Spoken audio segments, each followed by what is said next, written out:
네, 금요일장도 계속 오락가락하고 있습니다. 일단 코스피는 보합에서 다시 또 하락폭을 줄여가는 모습이고요. 아직 코스닥의 경우에는 1.4%의 강세에 나타내면서 일단 오늘 알테오젠의 시총 상위권 안에서의 역할들이 눈에 띄고 있습니다. 과연 오늘 장 눈여겨봐야 될 건 무엇이 있는지 이슈 추적 통해서 알아보도록 할게요. 이번 시간 이정민 이사와 함께하겠습니다. 어서 오세요. 네, 안녕하세요.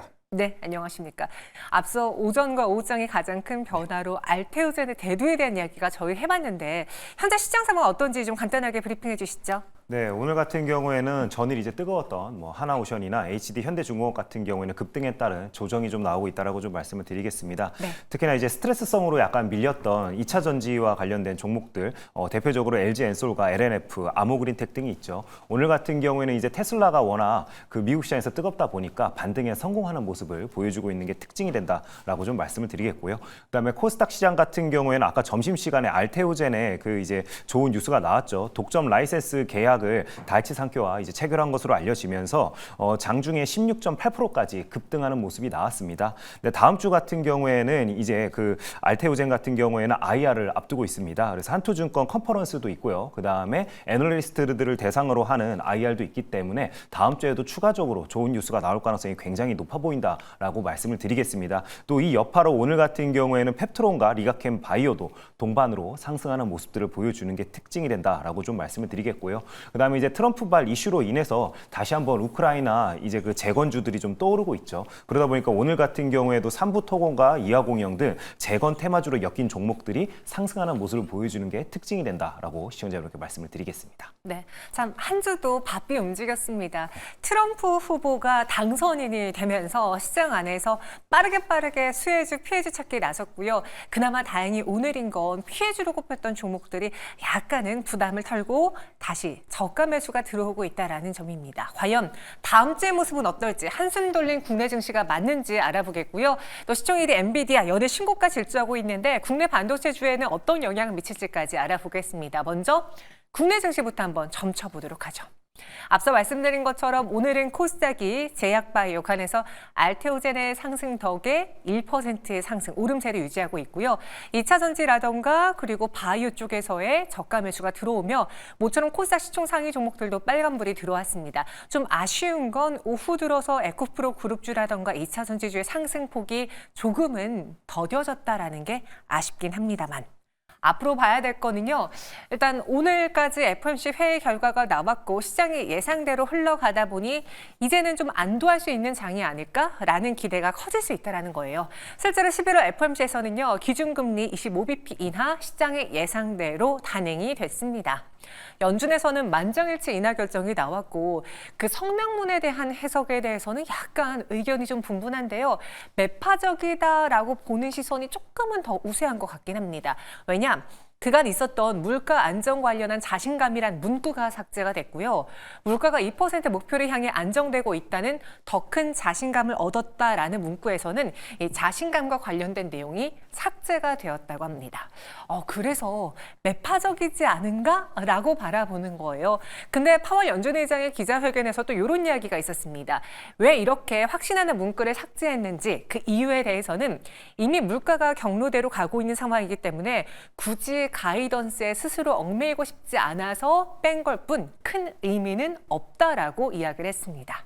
그리고 이제 트럼프 후보가 당선되면서 과연 당신의 자리는 어떻게 될까요? 이런 이야기 질문에 대해서는 법적으로 대통령에게 연준 의장 해임 권한은 없다. 따라서 정치 때문에 사임하진 않을 것이다 라고 말했습니다. 시장에서의 반응은 금리 인하 사이클에 대한 신뢰도를 다시 한번 확인하는 것으로 눈여겨졌고요. 그래서 대부분의 미국 국채 금리는 레벨이 다운됐고 트럼프 당선 이후에 올랐던 달러 인덱스의 경우에도 한 105포인트 이상까지 올랐다가 104.2포인트로 하락했다고 합니다. 이정민 이사님, 네. 앞서 다들 분석을 하셨을 텐데 이번 FOMC 회의에서 어떤 이야기가 가장 주된 포인트라고 보십니까? 네, 일단은 이번 같은 경우에는 정책과 관련된 어쨌든 이슈가 좀 발생이 된 거죠. 트럼프의 그렇죠. 당선으로 인해서요.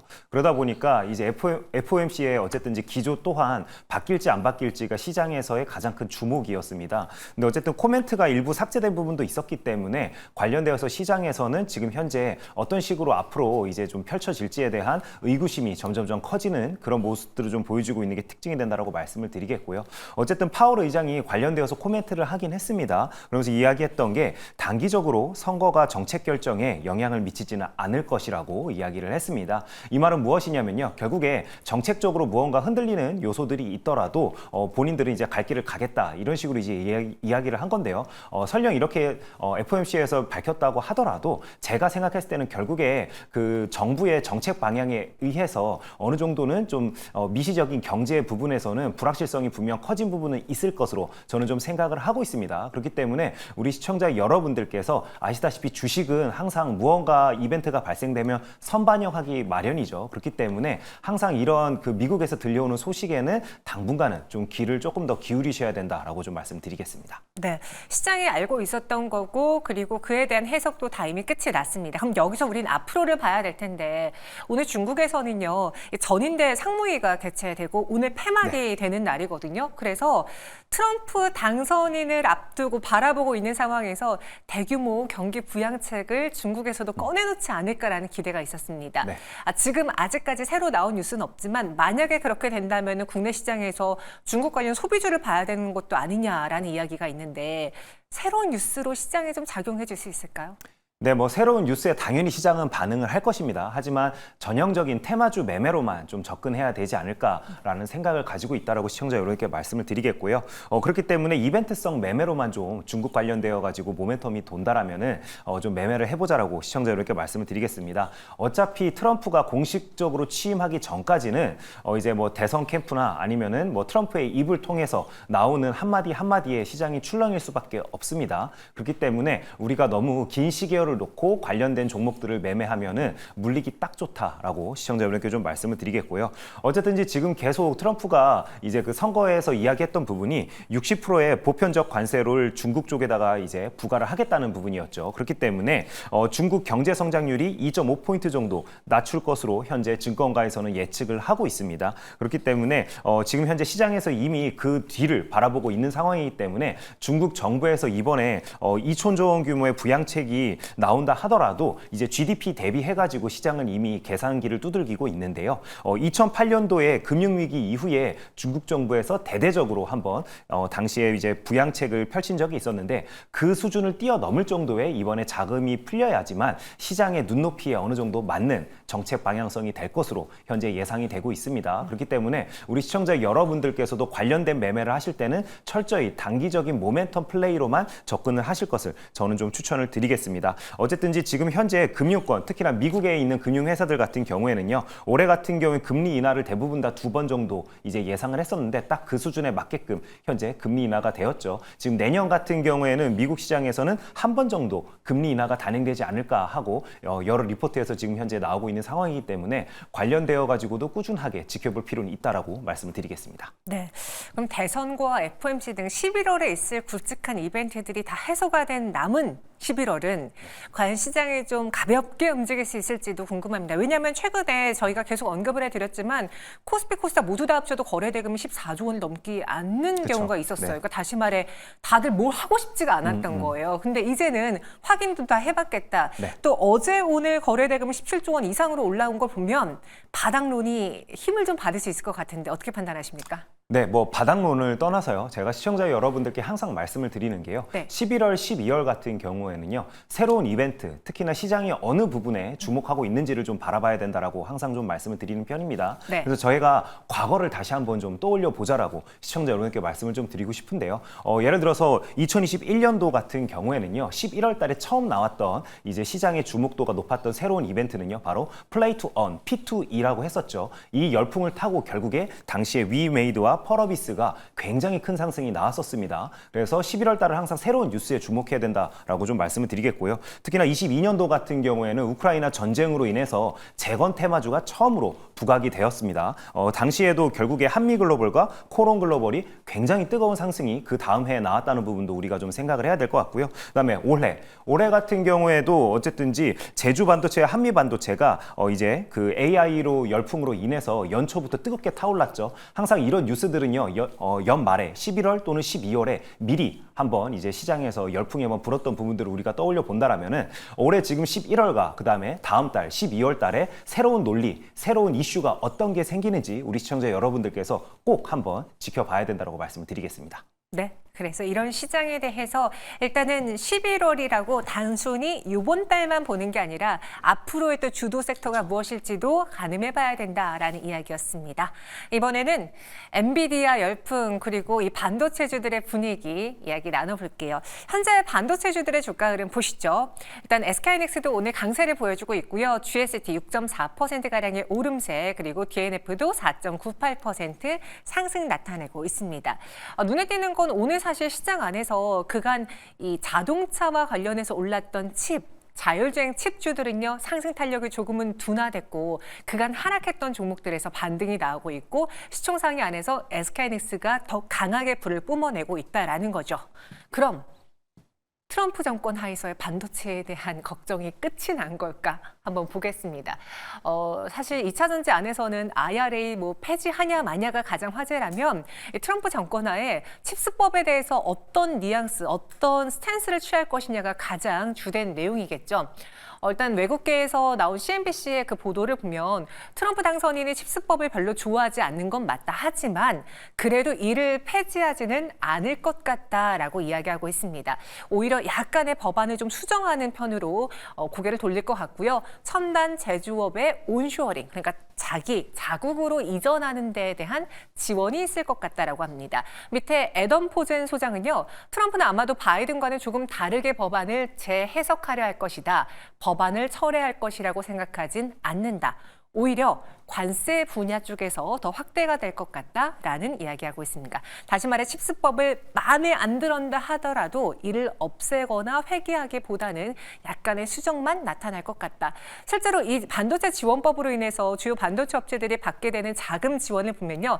가장 많은 수혜는 인텔입니다. 85억 달러고요. 그다음에 대만의 TSMC 66억 달러, 삼성전자는 64억 달러죠.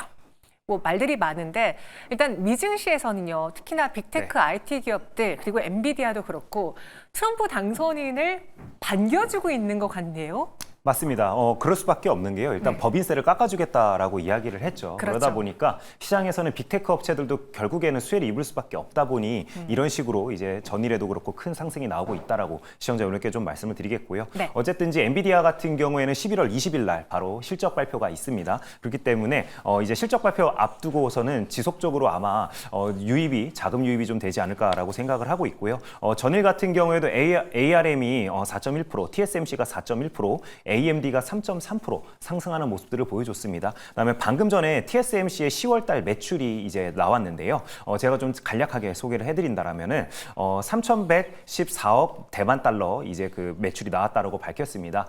전분기 대비해서는 24% 증가한 수치이고 전년 대비해 가지고는 29.2% 상승한 수치이기 때문에 여전히 엔비디아 동맹에 속하는 업체들은 굉장히 좋은 호실적을 발표하고 있는 게 이번 발표로 인해서 다시 한번 좀 증명이 된 게 아닐까 이런 식으로 좀 생각이 되고 있고요. 어쨌든 이제 반도체 섹터 같은 경우에는 여러 가지 노이즈가 있지만 이는 역시나 국내 시장에 한정되어서만 계속 발생되고 있고 미국 주식시장에서는 엔비디아 실적 발표 전까지는 지속적으로 좀 좋은 랠리가 나올 것으로 예상이 된다라고 말씀을 드리겠습니다. 오늘장 다행인 건 반도체주들의 반등이 나오고 있긴 한데 SK하이닉스의 경우에도 한 2.84%가량의 상승이 지금은 1%만 유지하고 있고요.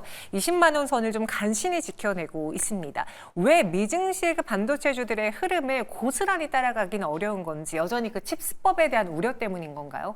네, 칩스법에 대한 우려감도 있고요. 네. 근데 SK하이닉스만 하더라도 이런 여파로 인해서 61선까지 조정이 나왔었죠. 그러면서 18만 500원까지 하락하는 모습을 보여줬다가 20만 원까지 이제 반등하는 모습들을 보여줬습니다. 그렇기 때문에 만약에 삼성전자와 좀 비교를 해본다면요. 삼성전자 같은 경우에는 21선도 현재 못 올라타는 모습들을 보여주고 있죠. 그렇기 때문에 올해 연말 그다음에 내년 초까지도 여전히 이제 그 엔비디아에 속해 있는 동맹 회사들 위주로만 우리가 지켜봐야 된다라고 시청자분께 말씀을 드리겠고요.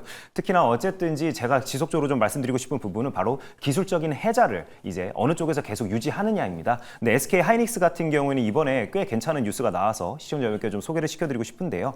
7세대 HBM 그 4E부터는요 하이브리드 본딩을 적용할 것이라고 SK 하이닉스 측에서 직접 밝혔습니다. 지금 현재 이 하이브리드 본딩 같은 경우에는요 위아래로 구리로 직접 연결하는 기술인 것으로 알려지고 있죠. 그렇기 때문에 접합 소재가 필요 없기 때문에 그만큼 단수는 높아지지만 이 그 크기 자체를 조금 더 줄일 수 있는 역할을 하기 때문에 굉장히 혁신적이다라고 좀 이제 밝히고 있습니다.